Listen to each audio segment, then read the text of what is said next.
Hey everyone, welcome back to the channel. In today's tutorial, I'll show you how to install Behance app on your Mac in just a few simple steps. Let's get started. First, open Safari.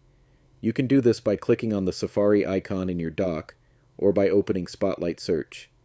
To open Spotlight, either press Command plus space on your keyboard or click the magnifying glass icon in the top right corner of your screen. Then type Safari and hit Enter to launch it. Once Safari is open, go to behance.net.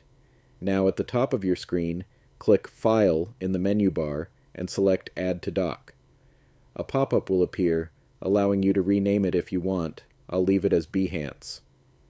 After clicking Add, you'll see the Behance icon appear in your dock. Now here's the cool part. When you click on the Behance icon in your dock, it opens in a separate app-like interface, completely independent of Safari.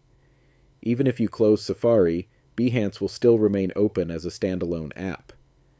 To test it, I'll quit Safari now, and as you can see, Behance is still running.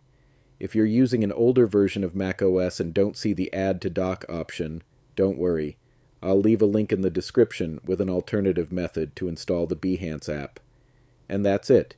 You now have Behance installed on your Mac as a standalone app. If this tutorial helped, don't forget to leave a like. It really supports the channel. Thanks for watching, and I'll see you in the next one.